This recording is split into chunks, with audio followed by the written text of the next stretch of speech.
এই, তুই জানিস না এই চিঙ্কু মাস্তান ব্যায়ামের সময় কোনো কাজ নেয় না। যা পরে আসিস।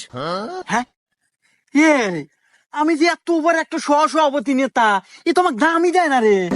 আরে আপনাকে দাম দিব কি বলে? আপনি যে 5 তারিখের পর থেকে নেতা। শালা সব সময় 5 তারিখ 5 তারিখ। আর এই, আমি তোর কাছে কোনো কাজের ডিল করবার আসি নাই। শুনলাম তুই নাকি খুব বড় মাস্তান হয়ে গেছু, এই এলাকার প্রত্যেকটি পায়খানা টয়লেট নাকি তোর অনুমতি হয়। কে রে, তাহলে আমি কে ডো? হ্যাঁ, আমি যে 5 তারিখের পর থেকে এত বড় কোপাইনা নেতা হইলাম। যাই হোক, আমার রক্তলের রাজনীতি সেই হিসাবে আমাকে দল থেকে সভাপতি দিছে। আর তুই কে রে, এত বড় সাহস? তুই 5 থেকে তুই পায়খানা টয়লেট দিব? এই, তুই তো অনেকক্ষণ ধরে বক বকাইতেছু। তুই কি ভাবছু আমি তোর সম্পর্কে কিছু জানি না? এই, তুই তো 5 তারিখে পরে নেতা রে। আর এসব নেতা হাতে কথা কর সময় আমার নাই। এ বাবরে, হ্যাঁ ওস্তাদ। তুই কথা ক। এ নেতা, আমার ওস্তাদের পাওয়ার সম্পর্কে